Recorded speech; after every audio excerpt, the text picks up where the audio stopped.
What's going on, guys? Welcome back to my channel, and today we're going to be going over my entire Blu-ray, 4K, and DVD collection. So let's get into that. Now, I've been wanting to do this for a while, ever since I started my channel, but I wanted to wait till the end of the year of 2023. But like I always say, scheduling and work always kind of gets in the way of that. So I'm finally going to be able to share my collection with you here. This is going to be titled my official 2023 collection because I have not purchased any Blu-rays, DVDs, or 4Ks since the end of the year. Now, I've been collecting Blu-rays, DVDs, and 4Ks for about 2 years now, so my collection isn't extremely huge, as you can see right behind me. But like always, if there's a movie that you guys really enjoy that you do not see in my collection, let me know. I would love to hear you guys' kind of favorite movies. You know, don't get upset if I don't have something in your collection that you guys really enjoy, because I'm still building my collection, and I'm sure eventually, if there's a movie that you really love, I'm gonna see it eventually, and it's gonna be added here. And I'm gonna try to make this kind of a yearly thing where you'll see the growth of my movie collection. I think that'll be kind of fun. But with that being said, let's go ahead and get into the collection. Starting off with the numbers, most of these sections of letters are gonna be fairly small. Like I said, my collection isn't that big yet, but let's go ahead and start off with 1917. Probably one of the best war movies we've gotten in the past couple of years. This does a very unique style where it makes it so it's one take the entire time. And it does that in a very effective way. There's obviously certain times where you can see where little cuts are going here and there, but I think it does an amazing job, and it tells a really compelling story between these two kind of war mates, as well as a story of brotherhood. And it's just a very intense action that just keeps you at the edge of your seat the entire time. 21 and 22 Jump Street. Pretty good comedy buddy cop film. I think the 21 Jump Street is definitely a lot better than 22 Jump Street.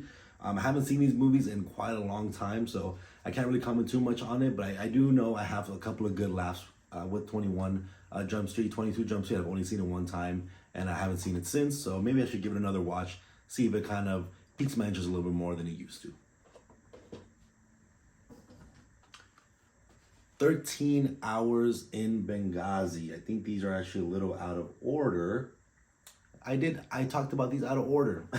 My apologies on that. But again, one of the better war movies that we've had in a long time. John Krasinski is an amazing actor, and I think he does an amazing job in this film. It tells a true life story about these soldiers. They're kind of like higher help soldiers here in Benghazi, and they're stuck within this base, and they have to literally fight for their lives to get out of this crazy situation. So I highly recommend this movie, one of my favorite movies of all time. Now going into the A's, we have the complete Alien collection. This is kind of pretty a generic Alien collection. It just comes with all the little flip books that you'll see in total different collections here, but I'm a big Aliens franchise fan.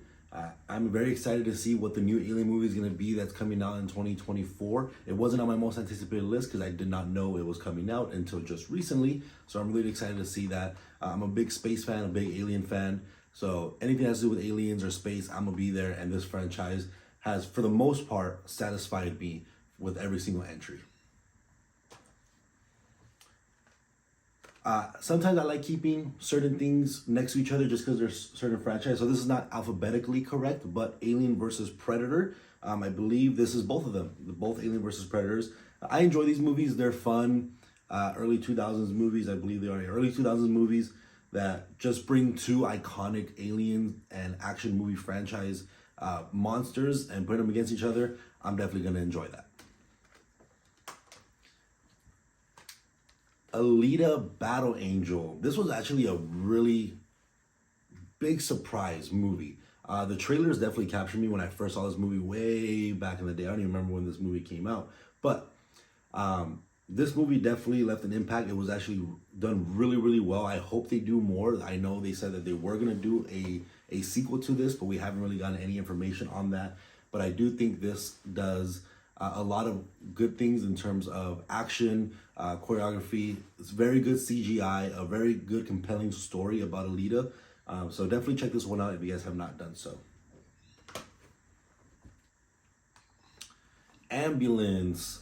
This, I was really hoping this was going to be a lot better than what it actually was. I still really enjoyed it. I think Michael Bay did a pretty good job. A little too many drone shots for my liking, but I still think Jake Gyllenhaal does a pretty amazing job in this role. But it's a pretty generic kind of bank heist scenario that you get put into this ambulance for the almost the entire runtime, and it's kind of a scenario that seems kind of unbelievable.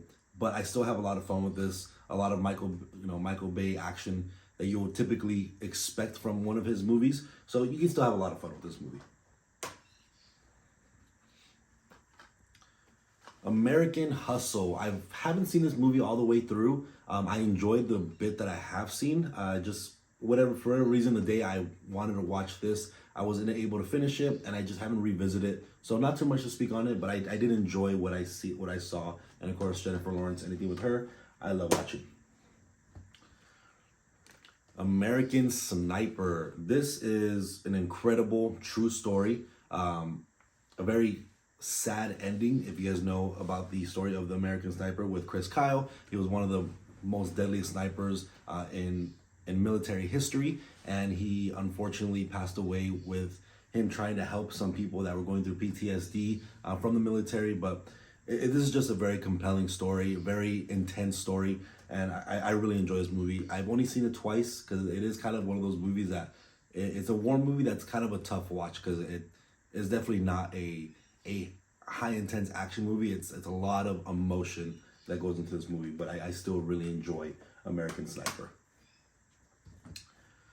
The American Pie 4 movie collection. The original American Pie is a comedy classic. Extremely hilarious. The other ones, I can take or leave. I really, if I'm gonna watch an American Pie movie, I'm just gonna throw on the first one. The other ones, they give me chuckles here and there, but they never really kind of go back to the full potential that the first American Pie kind of got.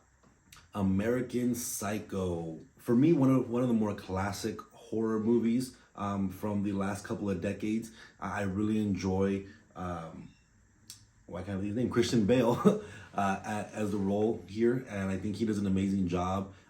It has a lot of different endings where you can either know if it's in his mind or everything actually happened. So it's one of those movies that kind of leaves the ending very open-ended and has a lot of conversation towards the end.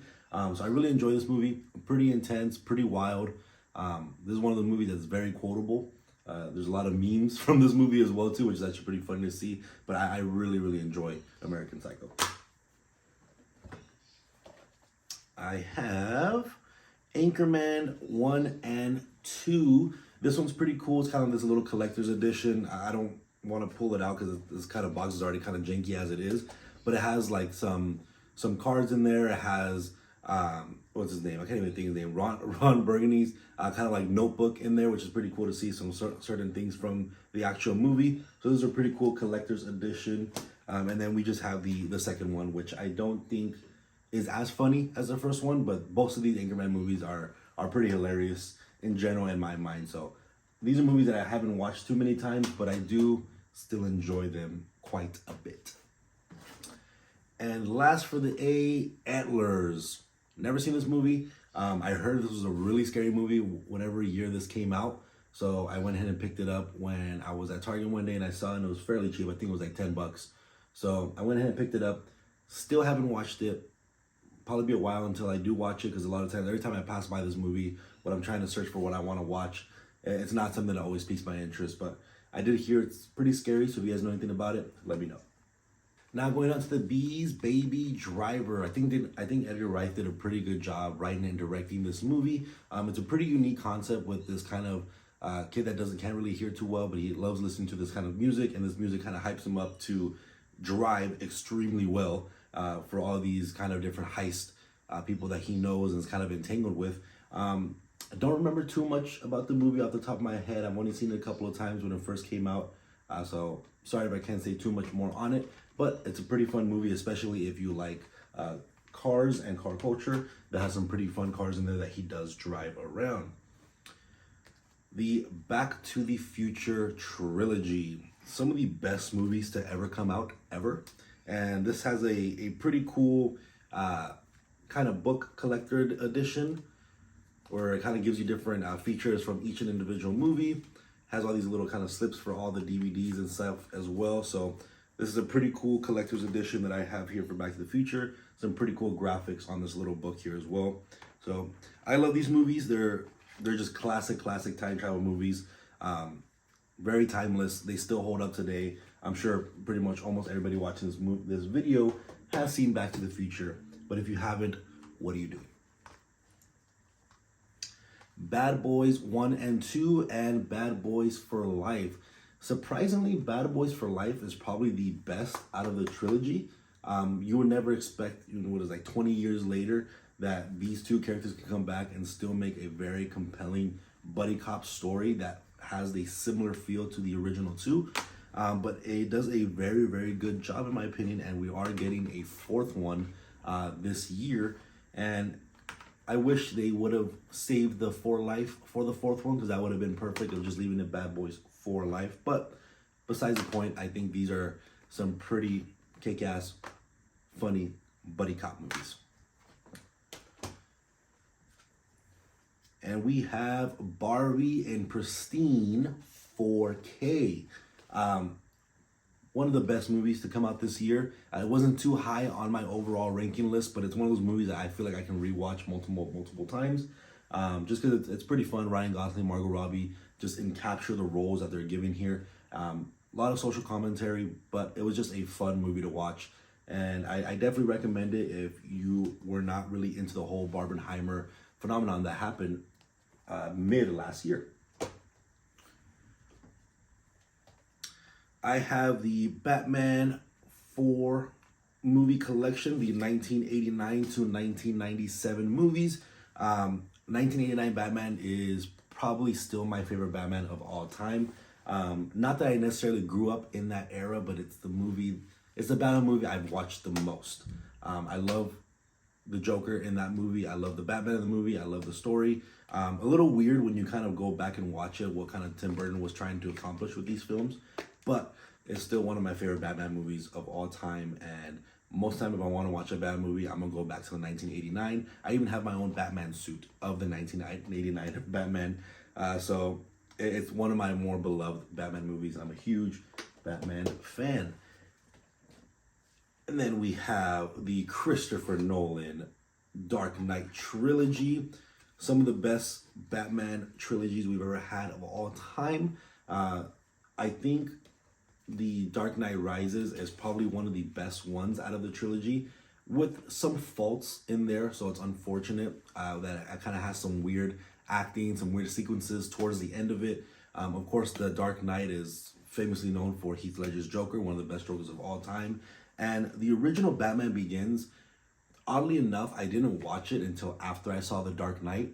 And I was a little late to the Dark Knight trilogy. Because when The Dark Knight first came out, there was all those things going on with the shootings in the movie theater. My parents did not want to go to the movies with me to go watch it. And so it was a very long time until I was able to actually watch The Dark Knight and actually able to watch the rest of the trilogy.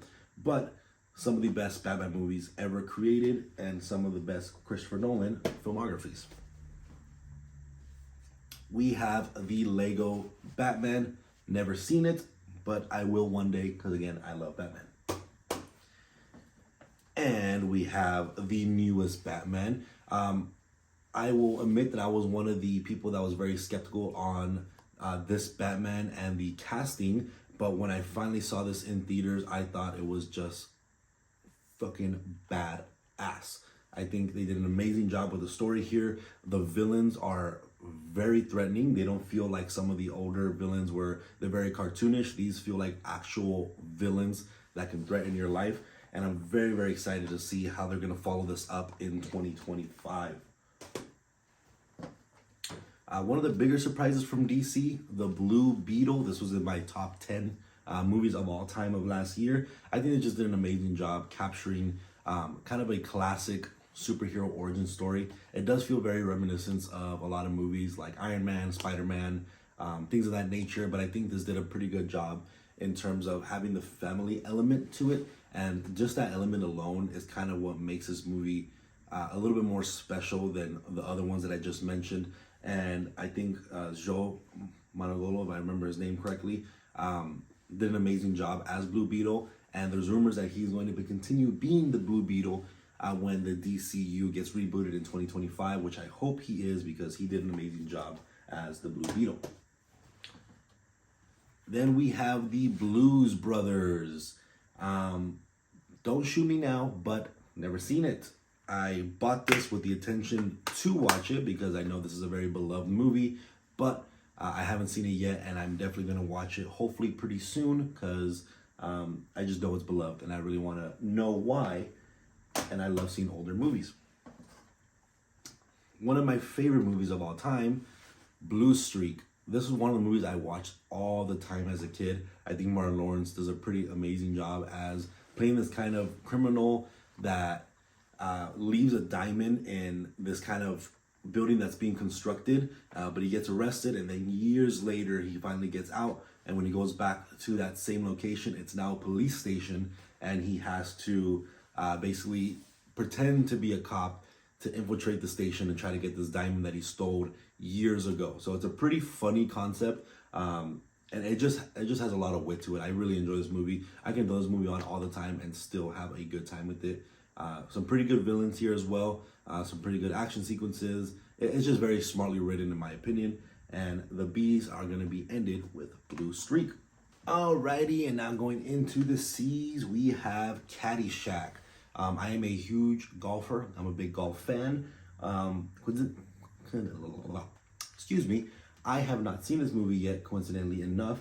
But I hear this is one of the better comedy golf movies. So I went ahead and got it so I can go ahead and watch it because I just got into golf about a year ago. So that's why I wanted to really watch this movie. But I hear a lot of great things about it. I have seen some other golf movies, like of course like Happy Gilmore or Who's Your Caddy. Those are pretty hilarious as well. And then I have the original Carrie and the remake. I prefer the remake, but I think both of these are pretty effective of what they're trying to do and what they're trying to accomplish. I really enjoy the Carrie story. This one probably is a little bit creepier just because it's a little bit older, so it kind of has like that grain kind of to it, and just kind of that earlier horror movie vibe to it, where this one does feel a little bit more modern. So I think this one is a little bit creepier, but I enjoy the casting more here. And I think this one overall just satisfies my Carrie needs more when it comes to me wanting to watch a Carrie film. And then I have Click, one of my favorite Adam Sandler's comedies, where he has this remote where he can basically control time. And it has a lot of kind of emotions to it for a comedy movie where, you know, it's someone that wants more time and abuses this kind of gift that he got. And it just tells a pretty good story. I haven't seen it in a very long time, so I can't remember too many plot points, but I just know it has a lot of emotions when it comes to family and spending time with family and things like that, while being a very, very funny Adam Sandler movie. So I really enjoy Click. Then we have Cop Shop.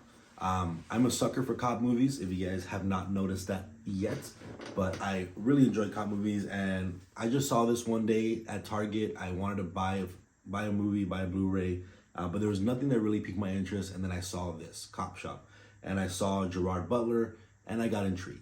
And this is a pretty contained action movie where it takes place all in this police station in the middle of nowhere, where you have these people that are held prisoners, and just some things go down very quickly where people come trying to kill them, trying to find them, and it's just a bunch of different action going on within this little police station. And I think Gerard Butler does a good job just being this kind of badass action person in a way that's not really a hero, not really an anti-hero. It's just kind of this person that does some pretty cool things here in this little police station. Cool movie, you want to check it out. Nothing really too crazy to talk about that movie, but it's something that you can throw on and just have a little fun with it. The Covenant, one of my other favorite movies of the year. For me, Jake Gyllenhaal doesn't miss. I love everything that Jake Gyllenhaal does. I haven't seen every movie that he does. There's going to be a lot of movies that I have seen that are not in my collection that I really need to get. But I think this just tells a very, very compelling story about this translator having to take Jake Gyllenhaal's character across enemy territories for days and days on end, while Jake Gyllenhaal is unconscious, and getting him back to his home base. And typically in the movie explains where the U.S. military is going to give the translator a visa for helping them out and risking their life, and they end up kind of effing him over, and Jake Gyllenhaal spends months and months trying to get him a visa. And it's just a very beautiful story between these two characters, where at the end they feel like they're, you know, more than just a military guy and a translator. They end up feeling more like brothers or friends. So I really, really enjoyed The Covenant. Then we have Creed in 4K and Creed 2. I prefer Creed 2 just because I think the villain, or kind of the person that he is fighting in Creed 2 is a lot more compelling, where you have, of course, Drago's son fighting the person, you have Adonis' Creed son, so of course there's some intensity through there, where of course Drago is the one that unfortunately killed Adonis Creed. But I think this first one does a pretty good job of setting up this character. I keep saying Adonis Creed. This is Adonis Creed, but you know what I'm trying to say. But I think these two movies are done very, very well. I don't have the third one. I do think third one is good. It's probably the weaker of all three of them. I don't think it does as good a job of having intense fights like these two do. But I do still enjoy the third one quite a bit. And I don't have all of them on 4K quite yet, but from the Scream Factory, Shout Factory Collector's 4K edition, I have some of the Chucky franchise. So I have my favorite Chucky movie, which is Bride of Chucky, with these pretty cool slip covers, if you can see that. I have Seed of Chucky, which not the best Chucky entry, but I still have fun with it. I think it's still kind of funny with Glenn and Glenda there. And then you have Curse of Chucky. Again, pretty awesome slip covers there. And then you also have Cult of Chucky. So I still need to get the rest of the Scream Factory editions for the first three. Just these released, I think about a couple months ago, back in November. And I got them then, and I didn't get the original three, but I will get it soon, because Chucky is my favorite slasher and is my favorite horror franchise of all time. So I really enjoy every single one of these movies, even the bad ones. And starting off with the D's, we have the Dallas Buyers Club. Not at all what I was expecting when I popped this movie in for the first time ever. I just watched it maybe like 2 months ago. And this is just a compelling story. I think Jared Leto does an amazing job as this kind of person portraying that has AIDS. Same with Matthew McConaughey, where at the time there wasn't really any medicine or treatments to help or even try to cure them. If you had this disease, you were unfortunately going to pass away at some point. But they create this thing called a buyer's club, where they're getting drugs from out of the state that aren't approved by the FDA in America, and they're selling people memberships instead of the drug itself. So it's technically a loophole where it's not illegal in a sense. And it's just a very beautiful, compelling story. Very, very emotional, very sad. It's unfortunate that this is a true story and things that actually happened. So it's definitely an amazing watch. One of those Oscar winner movies that is definitely a good watch. There's a lot of movies that are Oscar winning movies that are just kind of very interesting, and they win just based off of the interesting factor. This is actually a really compelling story, and I think Matthew McConaughey and Jared Leto do an amazing job in that film. And now we have Demolition. I saw a bunch of like memes about Demolition on Instagram, and I was just like, I've never seen that movie with Jake Gyllenhaal before, and so I scoured the internet trying to find what it was, and it was Demolition. And it's a very interesting story. It's told very interesting, and I still think, like I said, Jake Gyllenhaal for me does an amazing job in the role. And it kind of tells a story where he loses his wife in a car accident, and his kind of life turns upside down, where he doesn't really know what to do anymore. He is just kind of moping around. He doesn't like shower anymore. He doesn't go to work anymore. He doesn't do anything until he kind of finds this family from him complaining about a vending machine. Kind of weird when I'm explaining the concept here, but he meets up with this kind of HR person from this vending machine company, and they end up getting really close. He ends up being really close with her son, and again, just a lot of emotions. A very interesting, compelling story that I really, really enjoyed. And then we have the Demon Slayer movie. I'm a big anime fan, and this was one of the best anime movies of all time. Lots of cool action, very awesome animation. So if you haven't seen this movie, I highly recommend it. But you do need to watch the show first, at least season 1, before you watch the movie to kind of understand what's going on there. And then we have Den of Thieves. Very similar to Cop Shop, Gerard Butler being a badass action hero in a sense, being this kind of sheriff trying to take down these Den of Thieves, where they're trying to kind of steal from this huge bank.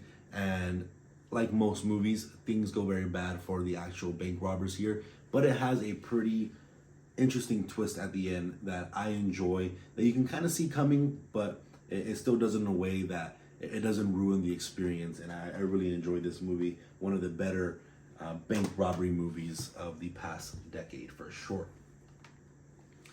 And we have the Die Hard 5 movie collection.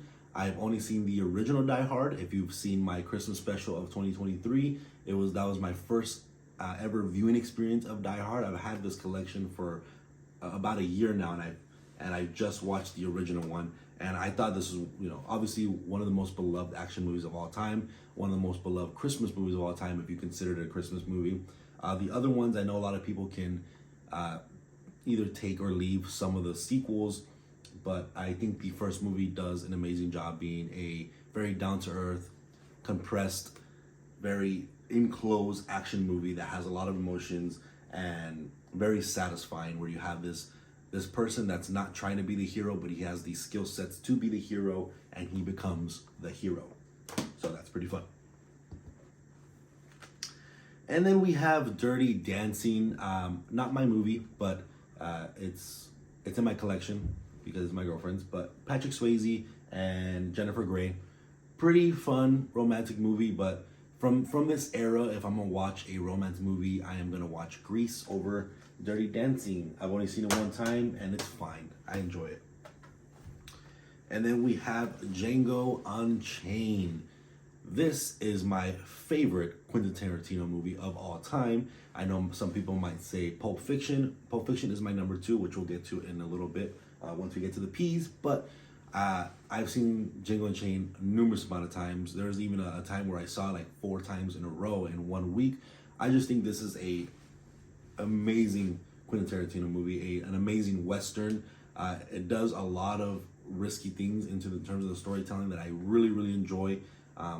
Very good directing, very good imagery. It's just an amazing movie. If you've never seen it and you love Quentin Tarantino, this is a must watch, in my opinion. And now we have Dodgeball, a movie that I saw all the time when I was younger. It just tells a story about a very poor gym that does dodgeball going against this very rich gym that does dodgeball as well, and it's just a lot of fun comedy in here. Very good acting between Ben Stiller and Vince Vaughn. I think they just do a pretty good job of just being 2 hilarious comedians on screen. So you can have a lot of fun with this movie. Not much to say there, just a dumb movie to watch. And then we have Dragon Ball Z Super Broly, which, funny enough, this is the first ever movie in my Blu-ray collection. I saw that this was coming out. I think I was scrolling through Instagram it must have been like 10 years ago at this point. And I pre-ordered it. I got it, and I only got it just because I really love Dragon Ball Z. And it was left in my drawer for such a long time, and it became one of my first movies in my collection when I started collecting movies. And I was like, oh yeah, I have this. That's pretty awesome. And that is such a good movie, just because if you are a Dragon Ball Z fan, you know the joke that every time there's some action going to be going on, it always gets left off for the other episode. But this does an amazing job of being like 45 minutes of pure fighting nonstop, which is awesome. And lastly, in the D's, we have Dune Part 1. Unfortunately, we weren't able to get Dune Part 2 at the end of 2023, but we are going to get it here pretty soon. This movie is a little bit of a hard watch on the first time, just because it's a lot of world building, not too much action going on here. It's just setting up a lot of plot points, in my opinion, that's going to happen in the second film. But based off of the trailers, Dune Part 2 is going to kick ass and probably be one of the best movies of the entire year here in 2024. So that ends off with the D's. And starting off with the E's, we have Edward Scissorhands. Just a classic Tim Burton movie, in my opinion. I really enjoy the role here that Johnny Depp does. I don't really remember too much about it. I haven't seen it maybe since I was in middle school or even elementary school. I forget what year this came out, but I enjoy Edward Scissorhands a good bit.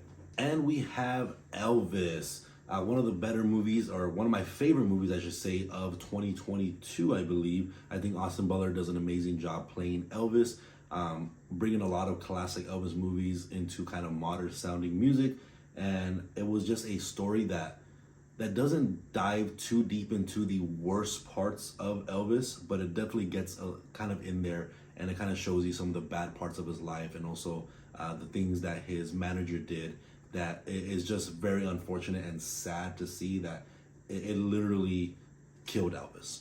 So a very amazing movie to watch if you haven't seen it. One of the better biopics I've seen in a long time.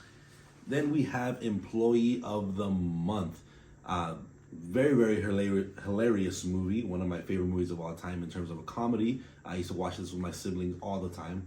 We quote this movie countless times throughout our lifetime. So very, very hilarious movie. It kind of takes a story where this kind of new chick starts at this kind of Costco-esque place. It's called like Mega Mart or something like that. And in her rap sheet, it shows that she only sleeps with employees of the month. So this kind of guy that doesn't really work that often, he kind of just slums around, pretends to work just to get a paycheck, tries to actually beat the actual employee of the month, and to try to also get the girl, but also eventually he realizes that that's not the only thing that he really needs, and actually loves being a good worker at the end of the day. So I think it's just a very funny, hilarious movie, in my opinion. Now, going to one of my favorite movies of all time, and probably in my top 50, maybe even higher than that, but it is End of Watch. Like I said a couple of times already in this video, I am a sucker for cop movies, but this right here, where most buddy cop movies are funny, this is just intense and riveting, and it tells a story about brotherhood and just the hardship that policemen go through. This is definitely a very eccentric and kind of over-the-top movie of what policemen go through, but it still kind of does delve into a lot of real scenarios that could happen. And I just think this movie does an amazing job. Again, my boy Jake Gyllenhaal, he don't miss. End of Watch. If you've never seen End of Watch, watch it. That's the end of it. And ending off the E's, we have Evil Dead in 4K, Evil Dead 2, Army of Darkness, the Evil Dead remake / reboot / whatever, and Evil Dead Rise. Apart from Chucky, or Child's Play, I should say, Evil Dead is probably my second favorite horror franchise. I really enjoy every single one of these movies. I don't think there's a bad one of the bunch. You have this one that's a lot more creepy and definitely a lot more horror, and you know it kind of translates into being a very slapstick comedy horror movie when it comes to Army of Darkness. And then we had the reboot of like 2015 that just did an amazing job, and I think this is the best one out of all of them. Just so much gore, so much creep factor. It just did an amazing job. And then just this year we had Evil Dead Rise, which was my favorite horror movie of the year.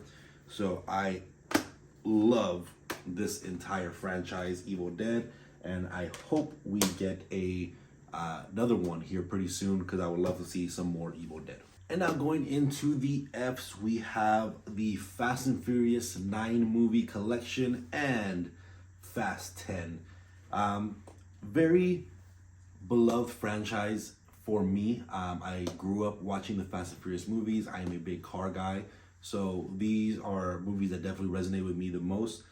I can admit some of them are not that great. Mainly Fate of the Furious, which is the 8th movie, and Fast 9 or Fast Star, whatever it's called.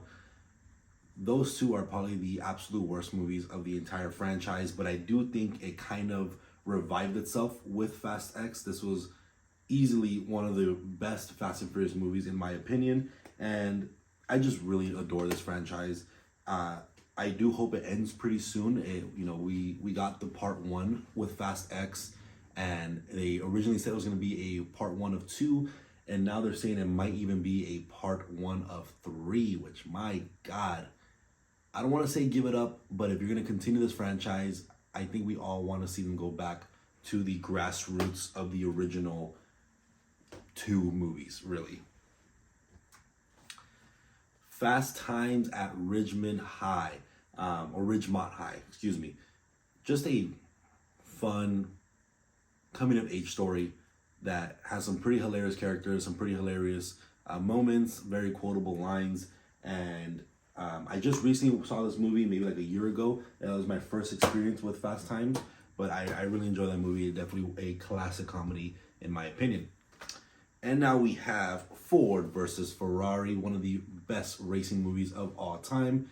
Just telling a story about Ford trying to compete in the Le Mans racing, and you have this character played by Christian Bale that is going to be the one to take him to finally beat Ferrari. And it's just a very compelling, intense race movie that has some pretty compelling characters with Matt Damon and Christian Bale. So if you love racing movies, definitely check out Ford versus Ferrari.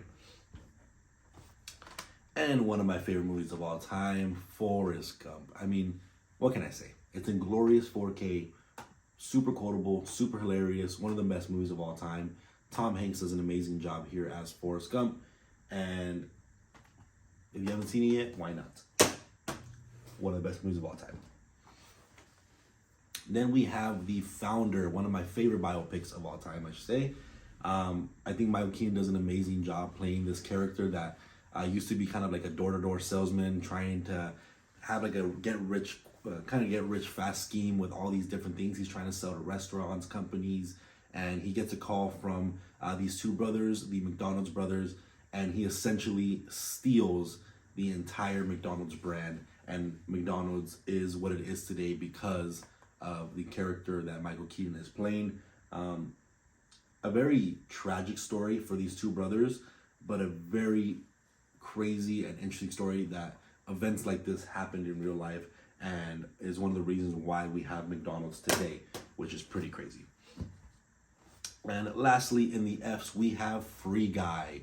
A very surprising movie, in my opinion. I remember watching the trailer for the first time ever, and I just thought it looked kind of ridiculous, but it just very compelling. It has a very funny synopsis. It has some decent romance in there. We have this video game character and a real life person. And it's just very interesting. I really enjoy Free Guy, and I think Ryan Reynolds does a great job in roles like this because he's a pretty hilarious person. And that ends off the F's. And starting up the G's, we have The Gentleman, one of the better action movies of all time. I've only seen this movie once, so I don't remember too much on the plot, but I do know that I love all the actors here, and I think they all do an amazing job. It does have a pretty interesting story, which I do want to watch this movie again. I have been wanting to watch it, give it a rewatch, but I think Matthew McConaughey does an amazing job, and also Charlie Hunnam. Really big fan of him from Sons of Anarchy, so seeing him in more movies is definitely getting me excited. And I know he was in why can't I think of it right now? He was in Rebel Moon, but I haven't seen Rebel Moon yet because I'm just waiting for the director cut because I don't want to deal with all that madness. And next we have Get Out, Jordan Peele's directorial debut with this Get Out horror movie. Don't shoot me. Again, I haven't seen it. I've only seen Nope. And I know that you guys might think that's blasphemy, but I really, really love Nope, and I just haven't had the time to pop this in. Because I know when this first came out, everybody was raving about it, and I wanted to watch it too. I wanted to be a part of the conversation like everybody else, because everybody was just mind blown from this movie. And I just haven't had a chance to watch it yet. And it's one of those movies that I know it's gonna be intense and mind-boggling and thought-provoking, that you can't just throw it in any random day and sit down. I want to throw it in a day where I actually have a chance to digest it. Then we have Ghostbusters 1 and 2. I enjoyed the Ghostbusters movies. I think the Ghostbusters Afterlife was a pretty good movie as well. And then we're having Frozen Empire coming out here pretty soon. So I enjoyed Ghostbusters a good amount. Definitely not movies that I grew up with. I was very, very late to the Ghostbuster kind of fandom. So that's why for me they're not kind of held as one of the better movies of all time. But I do enjoy the Ghostbusters movies. And I'm very excited to see what Frozen Kingdom has in store. Now we have the Godfather collection. I've only seen the first one. I haven't seen part 2 or part 3. I know some people say that part 3 and part 2 they can either take or leave, but just a very good mob movie. Pretty slow pace compared to other mob movies, but I do still really enjoy it. Again, one of those movies that's very quotable, and I really enjoy The Godfather. And then we have Godzilla versus Kong. I don't know why I don't have the rest of this franchise, like Godzilla King of Monsters, Skull Island, things like that. I think Skull Island is probably the best movie out of those 4 that I just mentioned. But these are just fun movies. Pretty dumb. Characters aren't too exciting. Not too much plot to kind of be had here. Nothing like Godzilla -1 that we got at the end of 2023. That's a amazing, beautiful, riveting Godzilla movie. But I am still excited to see what Godzilla x Kong is going to provide for us at the beginning of this year. And next we have Gone Girl. Just an amazing, thrilling movie that kind of tells the story of this husband that is trying to find his wife, that's trying to hide from him because he's kind of like a psychopath in a sense.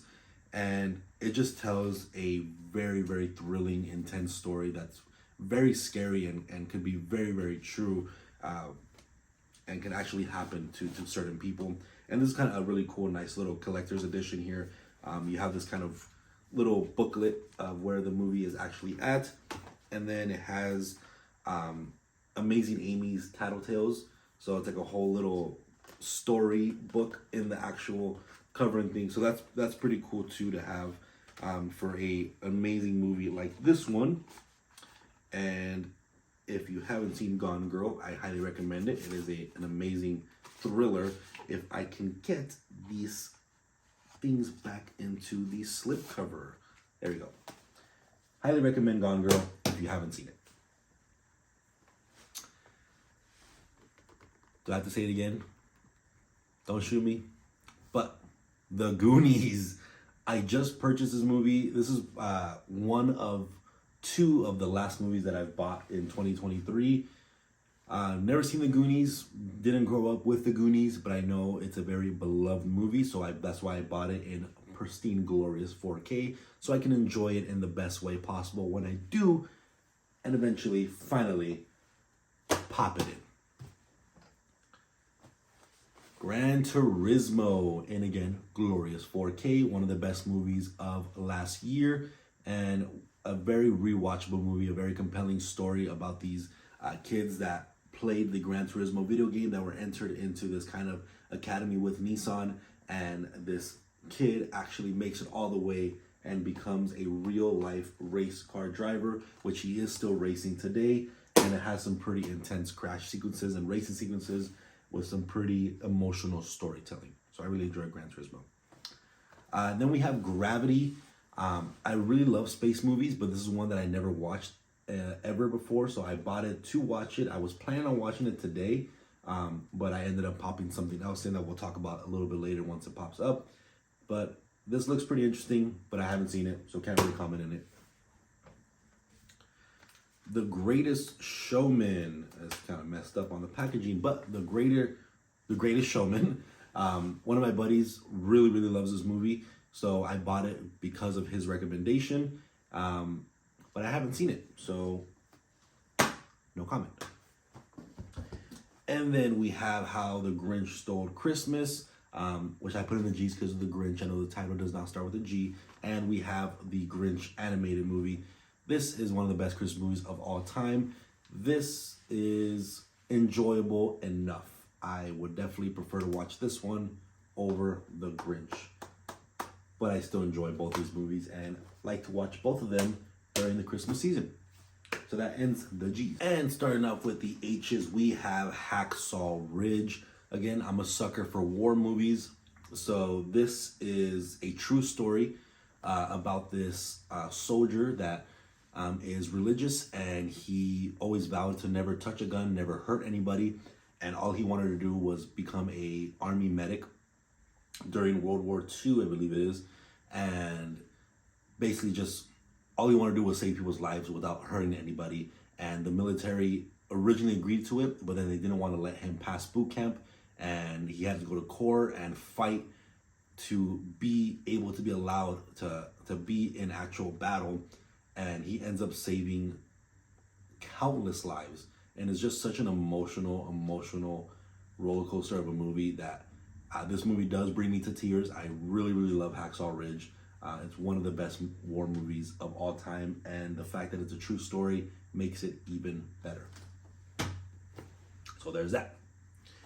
And we have Rob Zombie's Halloween. The reason why I don't have the other Halloween franchise is because my girl has the other ones at her place. So that's why I only have this one here, because we bought this one together to add to our collection.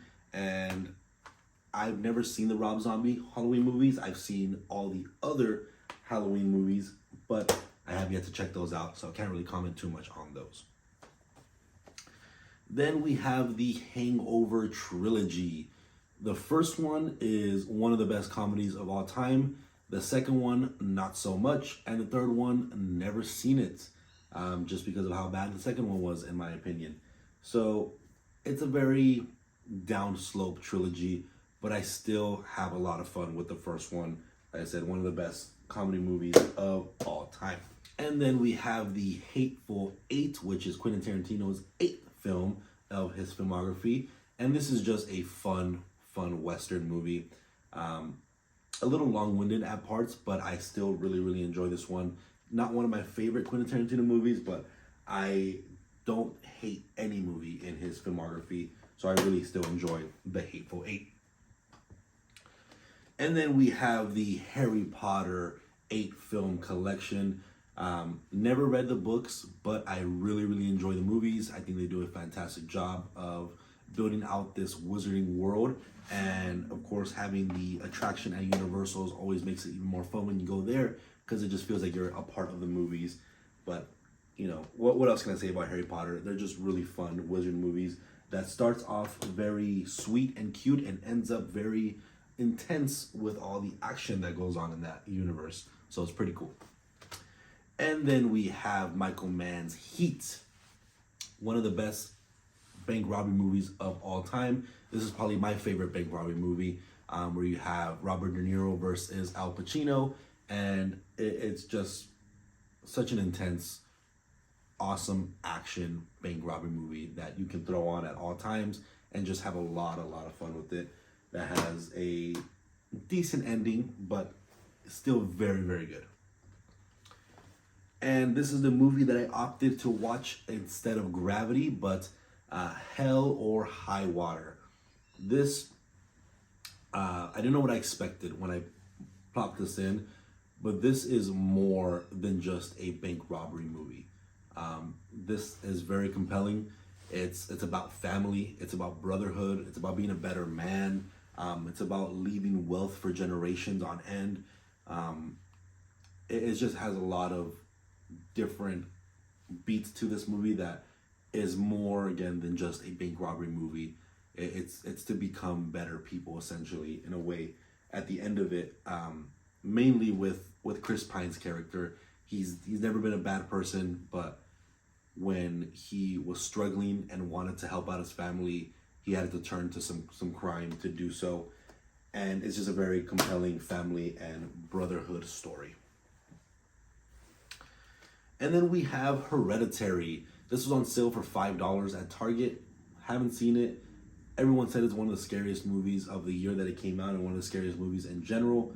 But I haven't seen it, so can't really comment too much on it. I hope to watch it eventually one day, but as of now, not much to say.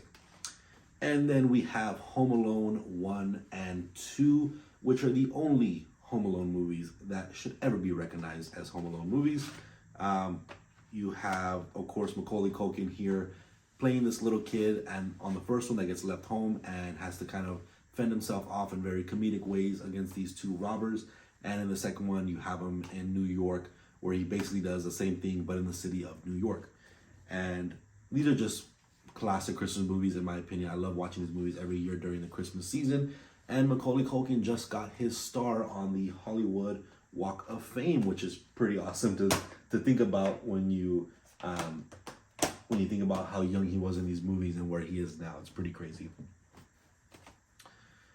And next we have Howl's Moving Castle, one of the best Studio Ghibli anime movies. Don't really remember too much on the plot on this one, but if you've never seen Howl's Moving Castle, it's definitely an amazing anime movie. Like I said, I really enjoy anime, so that's definitely one that I enjoy a lot.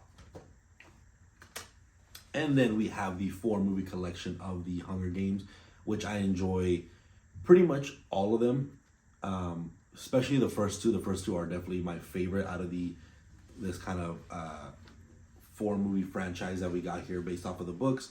The newest movie, The Hunger Games of Songbird and Dance, or whatever that shit's called, probably will never see the light of day on my shelf. But I do enjoy these, and I do enjoy some Jennifer Lawrence. And starting off with the eyes, we have Inception, one of Christopher Nolan's best movies of all time. Such a trippy movie, where these characters go within a dream to find secrets and change people's minds and things like that. So it does a very good job of kind of blowing your mind and having some crazy plot points, and it has an ending that's very much up to you on how you interpret it. Whether he escaped or not, Leonardo DiCaprio's character is still happy where he's at, but it does leave you kind of in awe when the movie shuts off and ends. And then we have the Indiana Jones Collector's Complete Adventure Edition that has this pretty cool slipcover on it. And then you have this huge kind of fold out book that has the images of every single movie on the back here. I enjoy pretty much every single one of these movies in this franchise. I have not seen The Dial of Destiny yet. I never got a chance to watch it in theaters, but it saddens me that people say that it's not that good, because I really enjoy the Indiana Jones franchise. Even The Crystal Skull, which is a little shaky on its storytelling and what it's trying to accomplish, but I still really enjoy that movie. And then we have Inglourious Bastards. This is the only Quentin Tarantino movie that I've never watched. Don't know why. This is definitely my style of movie. It's a war movie that I know takes a lot of different kind of freedoms in terms of the creativity, but I definitely need to watch this movie because I love Quentin Tarantino movies, and I don't know why I have not popped this one in. I was thinking about popping that one in today before I watched this movie, but I decided on Hell or High Water. And the movie that almost got us to war with North Korea, The Interview. This is a hilarious movie. I enjoy the heck out of this movie every single time I pop it in. It's very good that we never put this in theaters and went straight to Blu-ray and VOD, because that could have got us into a lot of trouble. But I do think this is one of the funniest movies of the last decade. And then we have I, Robot, one of my favorite sci-fi robot movies of all time with Will Smith. I haven't seen this movie in a very, very long time. As you can tell, it's still in its packaging. I bought it just because I know I love the movie. And this is one of those movies that I said reminds me of, or the creator reminds me a lot of, because I feel like it does take a lot of creative liberties from this movie and, of course, a lot of different movies. But I, Robot is definitely one of the better sci-fi movies of that time. And then we have It Chapter 1 and 2. The Chapter 1 is my favorite It out of all of the It franchise, the miniseries and the new sequels or the reboots. The second one, I still enjoy quite a bit because I think the casting does an amazing job. However, the ending is not perfect. And I just wish they would just stick to the writing of the book and actually properly conclude those films. But that concludes the I's. And starting off with the J's, we have John Wick Chapter 1 through 3 and John Wick Chapter 4. The first John Wick and the second John Wick are some of the two best action movies of all time. The third one is a little choppy and shaky on storytelling and believability, but it's still a lot of fun. Similarly with the fourth one, kind of choppy in my opinion of the storytelling, but it has a lot of amazing sequences, a lot of different good camera works, and would have been a very amazing conclusion to the John Wick universe, or at least to this character. But I believe we have already gotten confirmed of John Wick 5, so I wonder where that's gonna go. And then we have Joker in probably my top 20 movies of all time. I did not know what I expected when I was walking to this movie. I think Joker is the best superhero villain of all time. And I think Joaquin Phoenix just did an amazing job capturing what they were trying to accomplish here. It was during a time where the DCEU was really in a struggle, and they throw something out like this, a rated R movie, the only rated R movie of all time to ever reach $1 billion, which is crazy. And it's so emotional, so much commentary, social commentary they're trying to throw there. A very difficult watch for sure. I can watch it anytime and really enjoy it, but it's one of those movies that's very hard to kind of swallow. But I'm very excited for Joker Folie à Deux that's coming out this year. It's my number one anticipated movie of 2024. And we have the Jurassic World 5 movie collection. We have the original Jurassic Park, The Lost World's Jurassic Park 3, and the two Jurassic World movies, which I've only seen the first one. I have not seen the second one of the Jurassic World movies. Just very awesome concept of dinosaurs coming back to life. Something that could have been realistic if, the whole DNA thing, whatever, too much science to really talk about right now. But just something that's such a compelling story that I think all of us would love to see something happen in real life. And they capture it pretty amazing within those movies. Most of those movies, some of them are a little but I still really enjoy the entire Jurassic World franchise. And that ends off the J's. And starting off with the K's, we have Kick-Ass 1 and 2. These are just some of the best movies, kind of action, comic book, superhero movies in a way. And I love these movies because they're a lot more realistic, very similar to The Boys that's on Prime, where if superheroes were real, it wouldn't be all fun and games like some of the DC or Marvel movies would have us believe. It's definitely something that a lot more brutal stuff would happen, something that's a lot more bloodier, and that's what this movie does, where you have just regular people trying to be superheroes, and when you're a superhero, you're still a human, you can still die.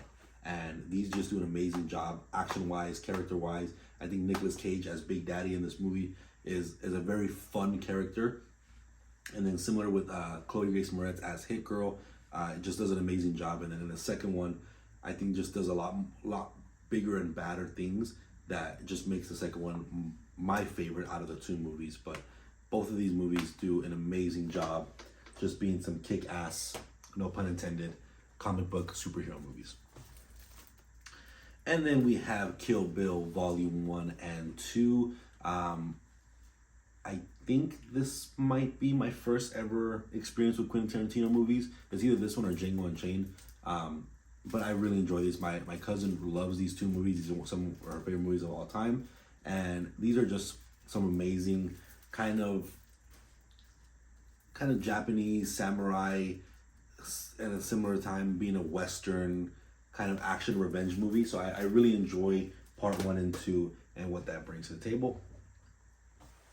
And then we have the Kingsman 2 movie collection in glorious 4K. I really enjoy the Kingsman movies as kind of underground, secret, high society, kind of secret agents in a way. And then I don't have the Kingsman, which is kind of a prequel to the Kingsman movies, but I do enjoy that one. And the Kingsman franchise is something that I definitely very much enjoy. And now we have Knives Out, one of the best murder mystery movies of all time. All the characters here, it has a stunning cast of characters here that do an amazing job. And this is one of those movies that definitely kind of turns it all around on its head. And it's kind of very difficult, in my opinion at least, to figure out who killed the person that is kind of the head of the family here. And you have some pretty great detectives that come along and have some pretty good charismatic nature to them. And with Glass Onion that came out a couple of years ago or like a year ago, was an amazing sequel to this franchise. And I hope to see more things come out from the Knives Out universe. But lastly, in the K's, we have Knock at the Cabin. And this is one of the movies that I did not get a chance to see last year to add it to my ranking of movies of 2023. I bought it with the intention to watch it, to add it to my ranking. But again, time did not allow it. I think that M. Night Shyamalan does an amazing job with movies. Signs is one of the best movies that he's ever done of all time. It is one of the best alien movies. And he's very known for having really great twists. But I heard that this one doesn't have the best of twists. So I'm sure I will watch it and enjoy it. But it probably won't be one of his best movies in his filmography. And that ends the case. And starting off with the L's, we have Life in glorious 4K, which I believe this is the first 4K movie I ever bought. And again, Jake Gyllenhaal, my boy, doesn't miss. This is just an awesome movie. It tells a story about these kind of people that are doing some research in space, and they find this cell in this kind of capsule, and they're monitoring it. So it's the first sign of life outside of Earth, and this cell just grows rapidly. It's extremely smart, extremely dangerous. It adapts to every situation, and these astronauts are stuck on the space station trying to fend for themselves. So it kind of gives me some alien vibes. But I just really enjoy this movie, and it left off in a way where we would think there would be a sequel to it, or it just wants you to kind of leave it to your own imagination what would happen in a situation like this. But I really wish we would get a sequel to this movie, because I really enjoy space and alien movies, and that for me is one of the better ones. And then we have The Little Things. I bought this walking through Target one day just because of the cast alone. Haven't seen it yet, so can't comment on it too much. And we have Lone Survivor, one of the best war movies of all time, military movies. And again, one of those movies that is a true story, that is very intense and emotional. And it's one of those things where you're like, I can't believe something like this actually happened. And, you know, Mark Wahlberg does a pretty good job. Everybody in the casting does an amazing job. Like I said, very emotional. Some intense, crazy action. Gunplay is amazing. So one of those movies that if you haven't seen The Lone Survivor, I definitely highly recommend it. And we have The Long Shot, a movie that I was pleasantly surprised by. Kind of like this movie where Seth Rogen is a publicist, kind of writer for this person that's campaigning to be the president, and they end up kind of having this very romantic relationship and having a lot of fun together. And it's just a very cute, funny movie with Seth Rogen that I really enjoy, and I was very surprised with The Long Shot. And then we have The Longest Ride, where a lot of people would say Nicholas Sparks' best book and movie adaptation is The Notebook. To me, this is the best one out of all of them. And this is one of those where you'll probably think, hey, that's probably your girl's, right? No, this is mine. I really, really enjoy this movie. It's a very good romance movie. It tells two different romances at the same time that kind of not link with each other, but help these two main characters kind of become a couple towards the end. And it has some pretty cool bull riding sequences that are pretty fun to watch. So I really, really enjoy The Longest Ride. And then we have The Longest Yard. This is a extremely hilarious movie where you have Adam Sandler, who was a star quarterback getting sent to jail, and he makes a football team with the prisoners to go against the guards. And that synopsis alone puts me in the seat, and I love The Longest Ride, one of my favorite Adam Sandler movies of all time. And one more time, please don't shoot me, but The Lost Boys. This is paired with The Goonies, of one of the last two movies that I bought of 2023. And I know this is just a beloved vampire movie, but it's just one of those movies that I've never seen, and I really, really hope to see it here pretty soon. And again, I bought it in glorious 4K so I can watch it and view it in the best experience possible. And starting off with the M's, we have The Machine, which is one of the better comedy movies of last year. Not a great comedy movie, but one of the better ones of last year. And I just love Bert Kreischer as a comedian. I think he's one of my favorite stand-up comedians of all time. And this just tells a story of one of his most famous skits where he went to Russia as one of his field trips for college, and he kind of gets involved with the Russian mob. And this tells that story while telling a story in the future where the Russian mob kind of comes back and is trying to track down something that he stole off a train during his college years. And it does have some pretty hilarious gut-wrenching sequences, so I really enjoyed that one. And then we have Mad Max Fury Road, one of the best action movies, one of the best car racing movies of all time. And we're getting Furiosa later on this year, which I think is just going to be extremely epic. I absolutely love Mad Max Fury Road. I have not seen the older Mad Maxes, but I'm sure I would love those as well, because I really, really love the universe of Mad Max and the world building that they did in that movie. And then we have the Magnificent Seven, just another one of those fun, awesome Westerns with a pretty high caliber cast. I haven't seen this movie in such a long time, so I can't comment too much on it. But if you love Westerns, I highly recommend The Magnificent Seven. And welcome back to day 2 of filming. Last night when I was trying to record this video, my camera died and I lost a bunch of footage. So here I go, restarting, sort of, from where we left off yesterday. And to start off, we're gonna have Man of Fire.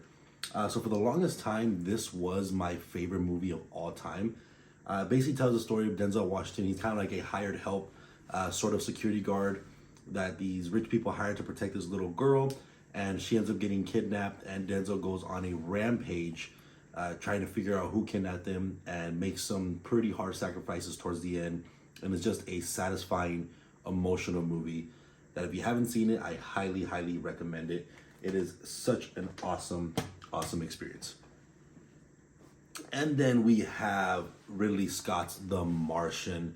This is just an incredible science fiction movie where you have Matt Damon being stranded on Mars, and he has to, in his words, science the shit out of his survival. And it's just such a compelling story, such a crazy situation for someone to be put into. And Matt Damon is an incredible actor, and he does an amazing job in this movie. So this is one of Ridley Scott's better movies, in my opinion, that I have seen in the past couple years. And then we have Megan, which, if I remember correctly, I don't think Universal, this is someone else that does this one. But anyways, Megan, the kind of jab towards the 2019 Child's Play remake. where you basically take the 2019 Child's Play remake but make it into a girl killer doll. And this did better than I ever expected it to do. I really enjoyed this. This is kind of more known for the crazy dance that Megan does within the movie than the movie itself, but it was a pretty good horror movie from last year in January, which typically doesn't have the best raps for movies in January. So that one did pretty well. And then we have Monster Hunter. This is basically an adaptation of the video game Monster Hunter. I've never played the video game Monster Hunter, so I wouldn't know how accurate this really is. But it does a fine job. It's a silly, cool little video game action movie that I enjoyed enough. Probably something I really wouldn't throw on too often just because it's nothing crazy, but it gets the job done of being a pretty decent kind of giant monster movie, which with some pretty decent action sequences. And then we have Moonfall. I feel like a lot of people gave this movie such a bad rap. I'm not sure why. I think for a lot of people it was a little far-fetched on the way the third act and the conclusion and the mystery of why the moon was falling. But I really enjoyed that kind of little twist and turn mystery towards the end. And I just really enjoyed the way they explained everything. They do explain it to you kind of on a silver platter, but I just really enjoyed the actual concept of why the moon is falling and what the moon is doing in our solar system in the first place. So really cool science fiction movie. I'm a big space movie fanatic. So I really enjoy anything that has to do with space, aliens, space travel, anything like that. So pretty cool. And then we have the Mortal Kombat remake. I haven't seen this one yet, so I can't really comment too much on it. But from what I hear, this is a lot better remake, or a lot better Mortal Kombat movie, I should say, than the older one from back in the 90s, I believe. And it does fit a lot more true to the Mortal Kombat video games, but I have yet to check that one out.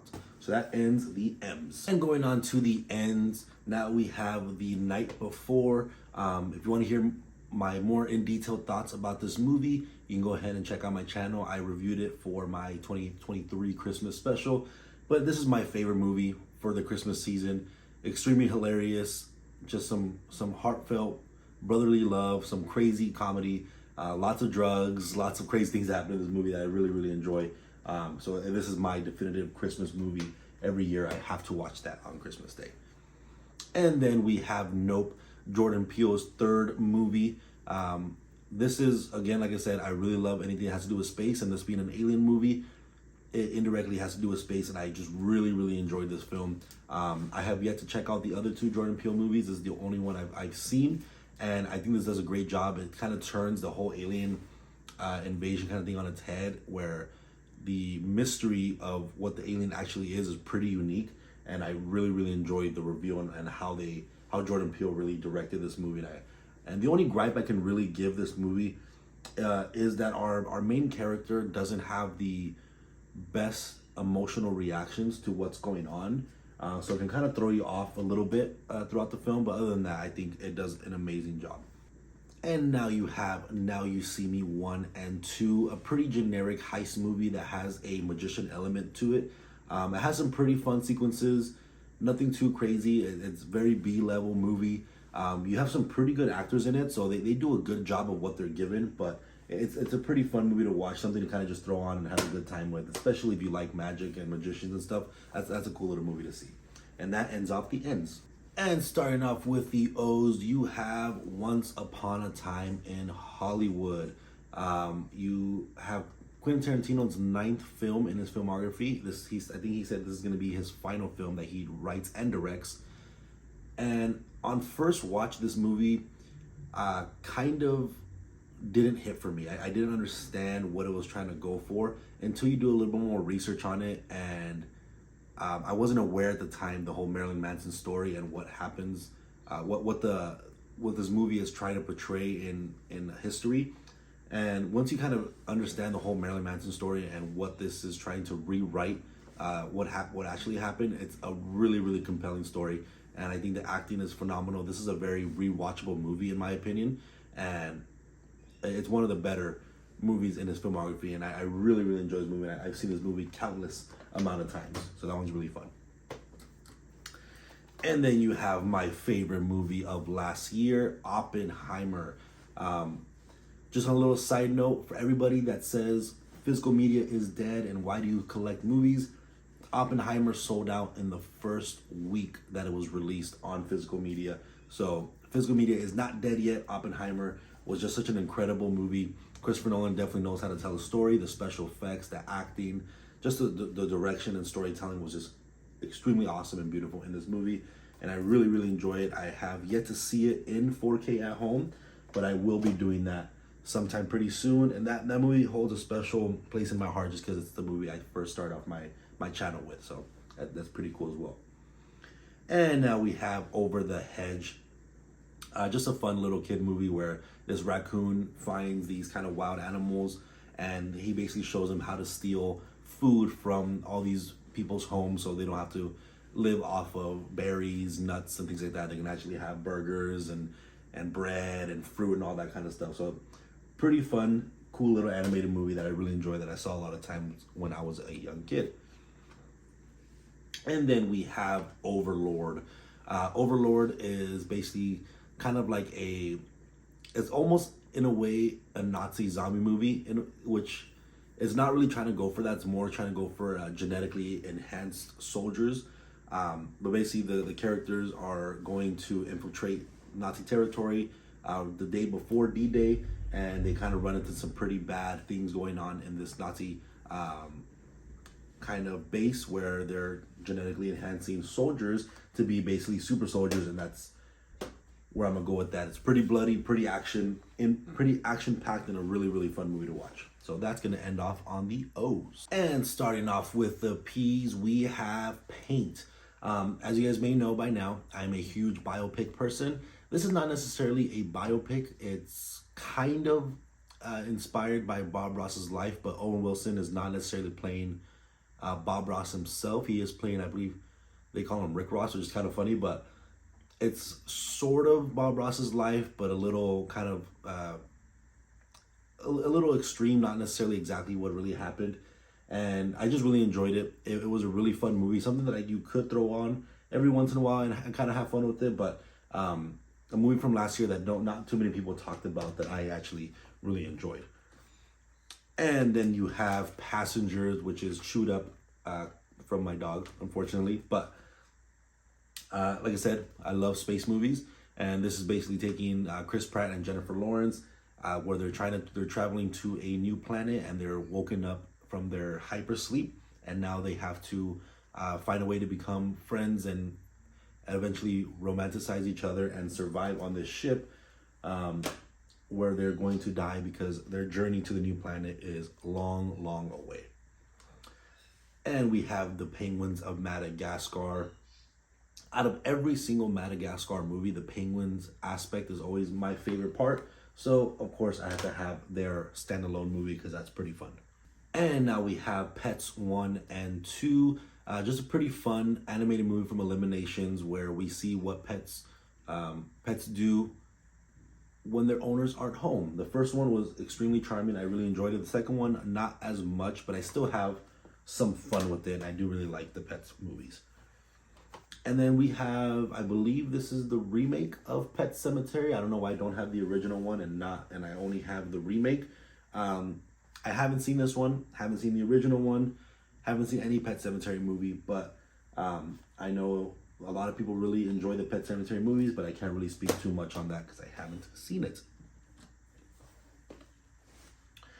And then we have the Planet of the Apes trilogy in some glorious 4K in this cool little slipcover packaging.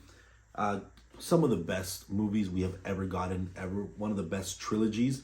Each movie kind of does better than the last, and I'm really, really excited to see what Kingdom of the Planet of the Apes has in store for us this coming year. I am planning to do a review series and ranking of all the Planet of the Apes and a couple other movies that I spoke on a little bit earlier as well. I'm trying to go as far as the original old ones. If I can do that, I just want to do these and also the one that I believe came out in 2001 with Mark Wahlberg in it. But I think that will be a fun little series to do. And then we have the Predators movies. These are just, again, some fun action alien predator movies. I haven't spoken too much on this, but I really hate these kind of packagings where all the movies are in one. When I first started my collecting, I got a lot of these just because I wanted to build how many movies I got. But I slowly realized that I prefer to have them all individual, and I really hate these kind of like packages and triple features and all into one casing because it's kind of annoying, and they always fall out of their little kind of placeholders and stuff. So these are really annoying. But besides that, I enjoy the Predator movies a good amount. I think I've only seen the first and second one. I haven't seen Predators or the I can't remember who's in the last Predator movies that we've gotten, but I haven't seen that one either. But I enjoy the Predator movies enough, and I enjoy Aliens versus Predators as well. And then we have Pulp Fiction. I mean, come on, what can you say about this movie? My second favorite Quentin Tarantino movie of all time. And when I first saw this movie, I wasn't expecting much. I know a lot of people loved it, and it was a cult classic. But when I watched it, years later, I had my first viewing last year, and I absolutely fell in love with that movie from the start. And now we have the Purge 4 movie collection. I enjoy these movies. They're fun enough. They're nothing too crazy. The first one is kind of like a proof of concept of the Purge, and then you have the other ones that try to go a little crazy and off the rails and stuff. I enjoy the Purge Anarchy, and I also enjoy the first Purge. I have not yet seen the Forever Purge, however, but I do enjoy the Purge movies. I wouldn't be upset if they made another Purge film. But that ends off the P's. And starting off the Q's, we have Queen and Slim, a movie that I don't really think too many people talk about and don't give it the credit that it deserves. I thought this movie was amazing. I saw it in theaters when it came out, and it's basically takes a movie where these two people go on a first date with each other, and they get pulled over from a police officer, and through some unfortunate events, they accidentally kill the cop and have to kind of go on the run together. And there's just a lot of emotions, a lot of good romance, some good chemistry, and a very, very sad ending where you hoped and wished the entire time that they can make it through it. But just a great movie, and if you haven't seen it, I highly, highly recommend it. And then we have A Quiet Place 1 and A Quiet Place Part 2. John Krasinski did an amazing job with the world building here, with the writing, with the directing. Of course, you have his actual wife and him playing the roles in this movie. And I think this just does an amazing job. It has a great design of the monster, a great story, very emotional. I just really enjoyed this, and I'm really excited to see what A Quiet Place Day 1 has to offer this year, because I am a big fan of this universe. And that ends off the Q's. And starting off the R's, we have Ready Player One, which is also chewed up from my dog, the other movie that's chewed up as well. But this is just such a fun movie. Basically a video game VR movie that has just a lot of pop culture references and characters and movie references. That it's just a fun viewing watch. I've never read the book. I've heard the book is better than the movie, that they take some weird creative liberties of how they figure out the situation that they're in the movie versus what the book is. But I hope they make a second one for the Ready Player 2 book, because I would absolutely love to see a second one of these movies. And then we have the complete Resident Evil collection, as well as Resident Evil Welcome to Raccoon City.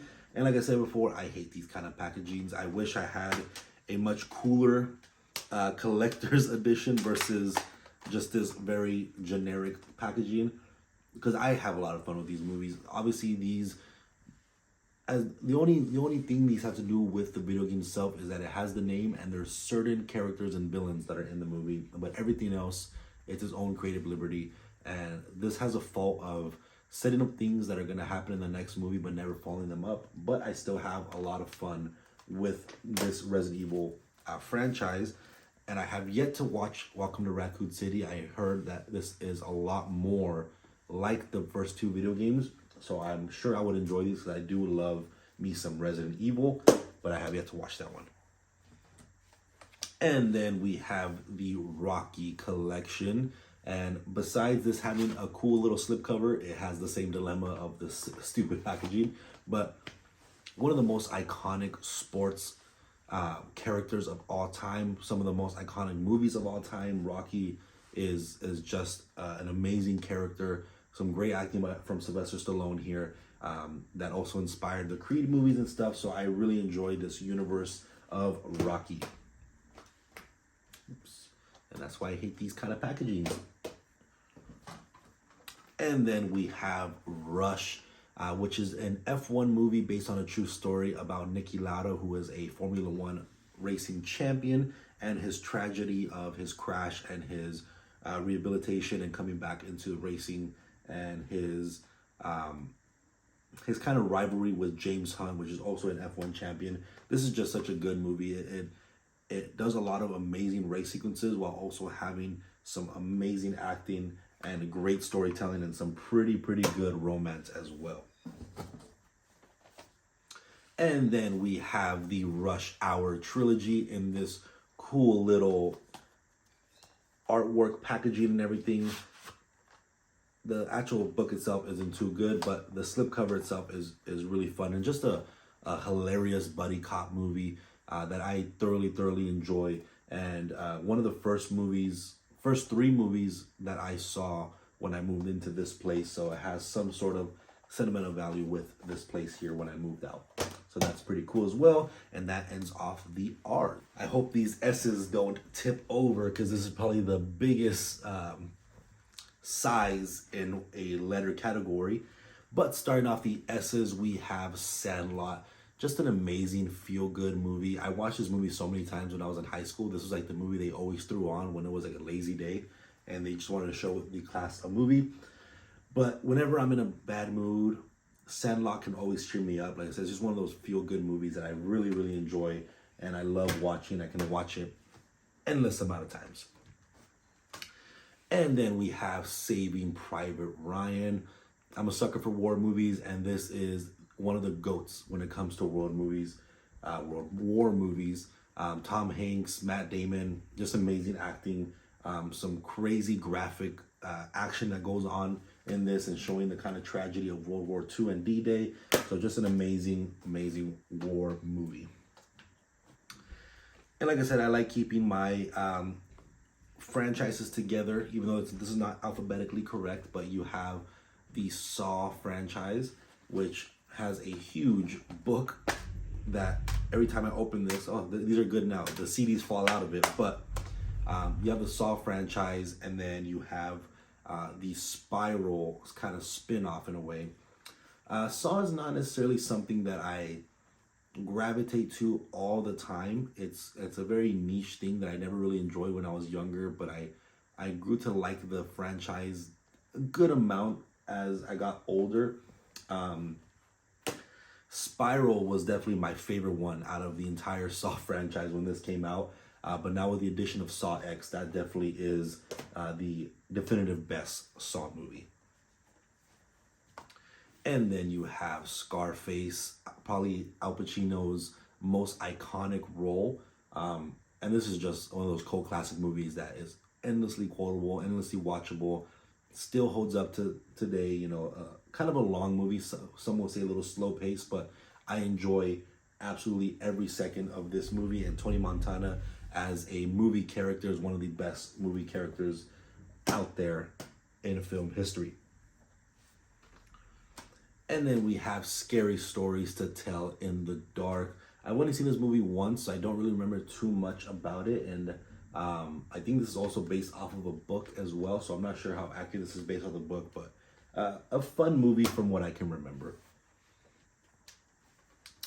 And then we have Senna. This is kind of like a documentary of a Formula One driver. If you can't tell yet, I love Formula One. But I haven't seen this one yet. I got it just because I wanted to learn a little bit more about F1 history. But Senna is one of the best drivers in F1 history. He's also a Formula One champion.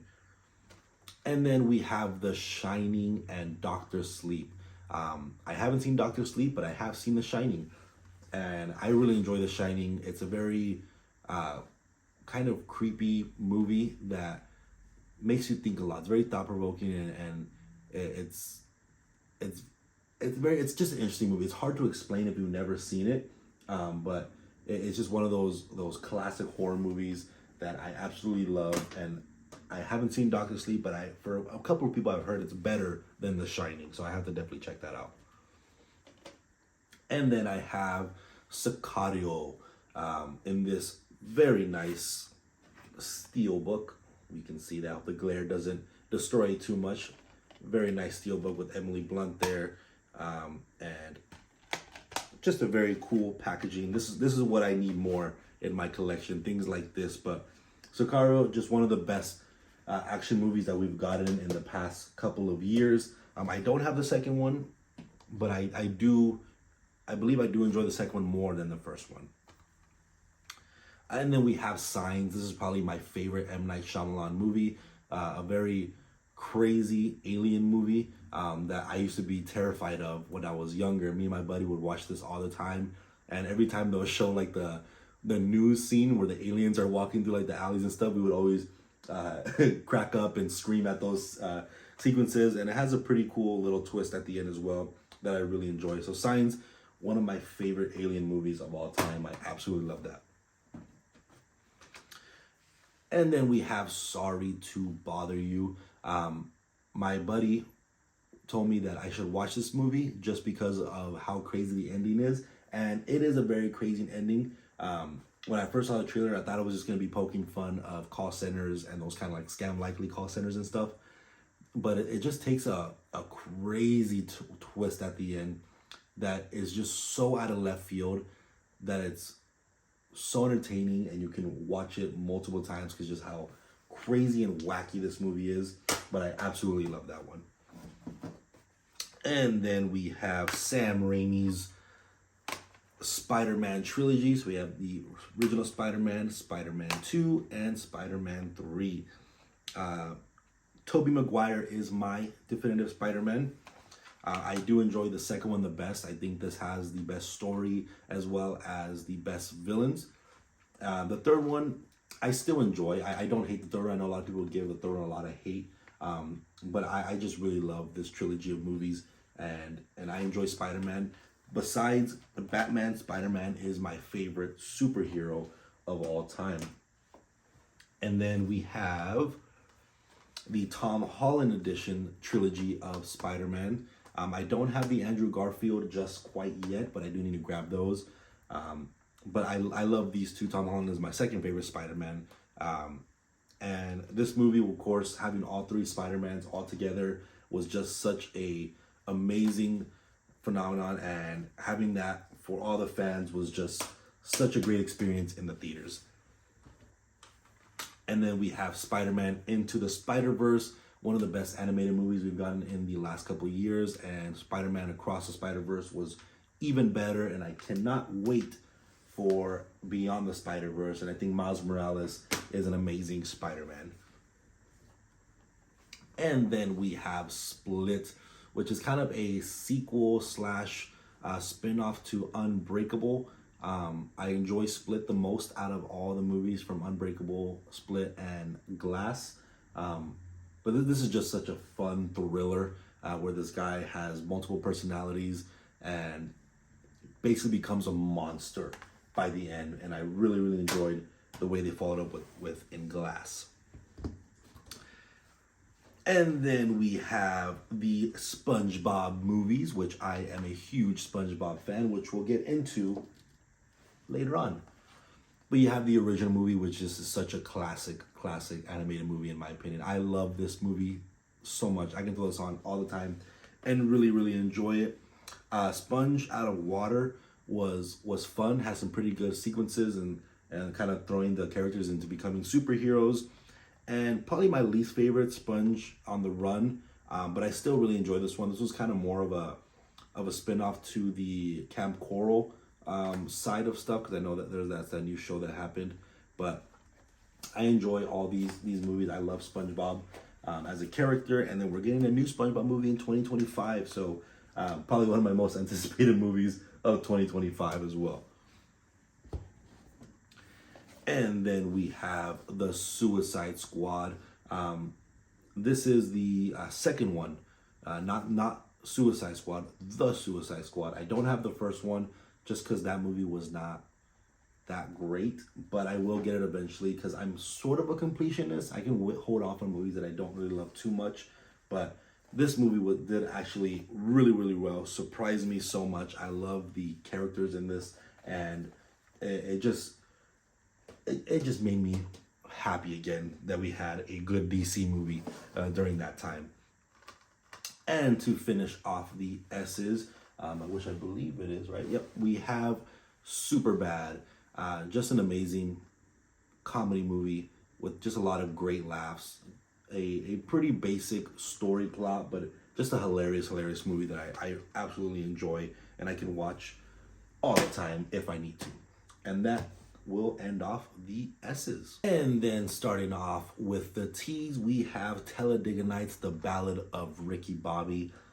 This is one of my favorite comedies and racing movies of all time. There was a time where this was on Netflix way before I started collecting movies, and there was nowhere to watch it. And then when it went on Netflix, I watched it every day for a week straight. Such quotable lines. I absolutely love this movie. Probably my favorite Will Ferrell movie of all time.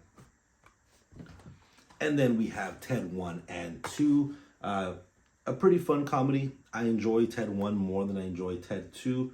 And then we have the Ted series that just came out that seems to be pretty funny. And a lot of people tend to like it from what looks like more than the actual movie itself, which is interesting. And then we have The Thing, which I think this is the remake. I don't think this is actually the John Carpenter edition. Yeah, I believe this is actually the remake. Yeah, it's not directed by... Anyways, never seen this movie. Can't really speak too much on it, but I do need to get the original one before I watch this one. If I am correct, if that's the remake or not. Then we have This Is the End. Just taking all your classic comedians, comedian movie stars, throwing them all in one movie. They play themselves and the world is ending, and it just makes for a hilarious time. That's probably my brother's favorite movie of all time, which is pretty funny. And then you have Top Gun, which I just watched for the first time ever last year, because I'd never seen Top Gun, and I didn't watch Top Gun Maverick when it came out 2 years ago. And this is a fun movie. This is kind of, it's weird. This is such a beloved movie, but I think Top Gun Maverick does such a better job than this original movie does. And I'm excited to see what they do with Top Gun 3 since now that's been confirmed, but at the same time, it doesn't feel like it merits actually being made, if that makes sense. And then we have Training Day, one of the best cop movies of all time with some pretty fun sequences and some pretty hilarious and quotable lines. And like I said, I'm a sucker for cop movies as well, so Training Day is one of the best ones. And that ends off the T's. Real quick before I finish off with the T's, I did not pull this one out. I forgot to talk about it, but Talk to Me, one of the best horror movie and possession movies of last year. So I almost forgot this one, so I got it in there. So Talk to Me, definitely watch this one. Such an amazing movie made by some YouTubers, and I can't wait to see what Talk to Me 2 is going to be about. So check this one out. And going on to the U's. Very, very short list, but we have Uncut Gems. Probably Adam Sandler's one of his best roles, one of his more serious roles, and such a chaotic movie that definitely stresses you out watching it, but I absolutely love the story that they're trying to tell here, and I really enjoyed Uncut Gems. And then we have kind of a weird one, Sam Raimi movie, The Unholy. I really only wanted to see this because of, I always forget his name, but the actor that plays Negan in The Walking Dead, he's really the only reason why I was ever really interested in this movie. And it's very interesting. It just tells a story where this girl is kind of blessed by this angel in sorts, and she thinks she's doing good, but this angel is just pretending to be an angel, and it's actually a demon, and they're trying to do more harm than good. So just a very interesting story, but kind of generic when it comes to a horror movie. But other than that, it's decent. Check it out if you want to. But that ends off the U's. And starting off the W's, we have War Dogs. This was kind of my introduction to Miles Teller, and I really, really, really enjoyed him in this movie. Basically about these two guys that were best friends when they were younger, and Jonah Hill's character is basically like a international gun dealer, and they make this come together, and they end up being extremely huge, but through a deal that they have with the U.S. military, they sell him some illegal product, and it just goes left really fast. But I really, really enjoy this movie. This is a true story as well, which is even crazier to think about when you watch the film. And then we have Withering with You. I don't really remember too much about this movie, but I do enjoy some animated movies, and this seemed very interesting. It was kind of mind-blowing, if I remember correctly, but I really enjoyed this one. It's definitely a good movie to watch if you like anime.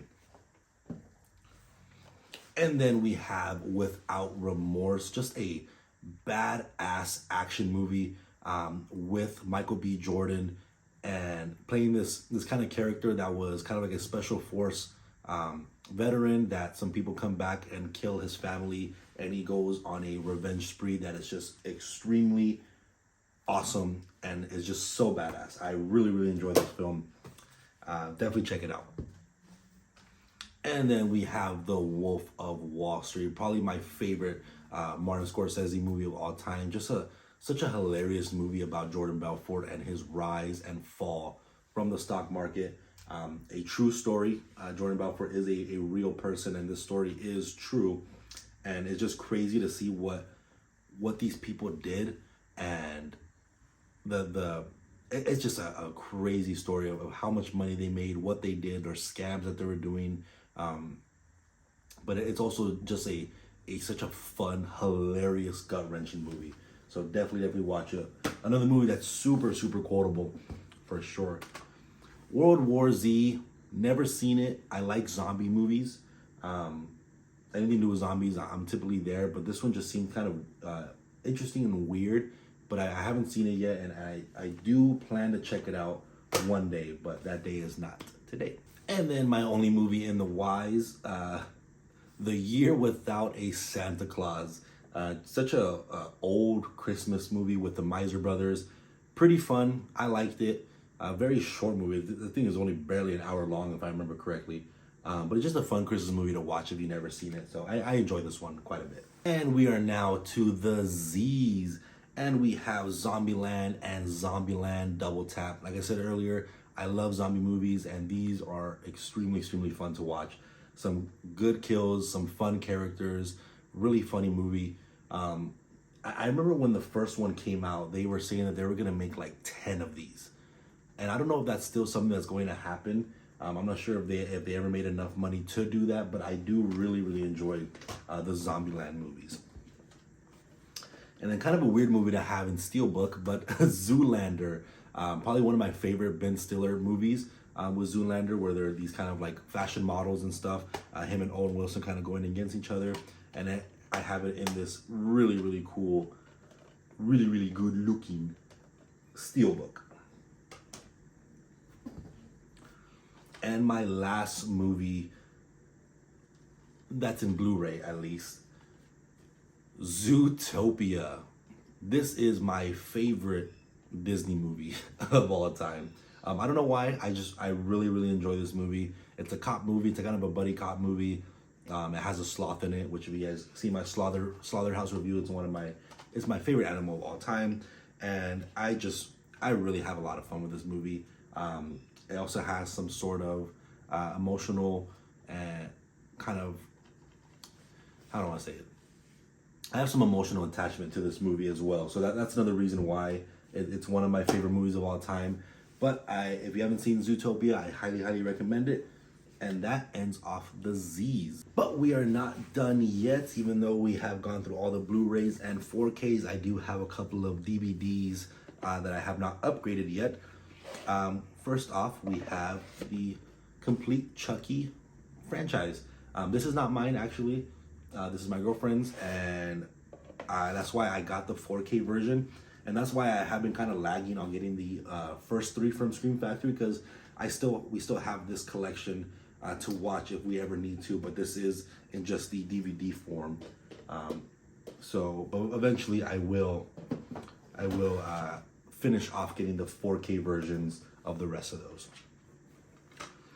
And then we have Fat Albert, which is such a classic movie. I absolutely love this movie. One of those other just feel-good movies that can just put you in a really, really good mood, with some fun, quotable music and quotable lines that I just have a lot of fun with. A movie that probably none of you know what it is. Grandma's Boy. This movie I used to watch with my siblings all the time, and it's basically telling a story where this guy, he's kind of just like a game tester at this game company, but on his free time he's been developing a video game, and the top-notch video game developer at his company steals his idea, and he kind of has to fight for it while also getting extremely high and having a lot of jokes and some good romance in there, and just a lot of fun. If you've never seen this movie, go ahead and check it out. What are you doing? And another movie franchise that's not mine, it's my girlfriend's. Leprechaun. Such a strange horror movie franchise. She absolutely loves this because she is Irish, or part Irish, I should say. But that's just a part of it. But she just loves these movies because they're just very fun, generic, cheap, interesting films. The first one is actually pretty good, and it kind of just goes off the rails from there. But I have fun with them. We like to watch these every now and then and just have a good time with Leprechaun. And then we have A Miser Brother Christmas. Same characters from A Christmas Without Santa Claus. Just a fun little Christmas movie that we like to watch every now and then. And that ends off my DVD side of my collection. And lastly, before I head out, I'm going to show you my show collection. My TV show collection, which is only one TV show because I have not yet collected all the other TV shows that I want to. But because of how big of a SpongeBob fan I am, I have SpongeBob Season 1, SpongeBob Season 2, SpongeBob Season 3, SpongeBob Season 4, SpongeBob Season 5. I don't have the 6th season just because I can't find it for some reason, but SpongeBob Season 7, SpongeBob Season 8, SpongeBob Season 9, and SpongeBob Season 10. I think there's like 18 seasons, so I have not yet completed my entire SpongeBob collection, but I will do so eventually, and I will collect some more TV shows as the time goes by. I wish they had these in Blu-ray or anything like that, but just in DVD. But that is my entire movie 4K DVD collection, and I hope you guys really enjoyed that video. I had a fun time making it, going through all my collection. There's some movies in here that I don't even remember that I had, and I hope to do this once a year, and you guys can just see my collection grow as well as my channel grow. So if you guys have any movie recommendations that you did not see here on my shelf, I highly recommend putting them in the comments so I can check them out and purchase them and add them to my collection, because I would love to do so. But again, thank you guys for sticking around to the end. I hope you guys really enjoyed this. And again, if you guys like talking about anything movies, TV shows, or video game related, make sure to hit that like and subscribe button. And I'll see you guys on the next video. Thank you.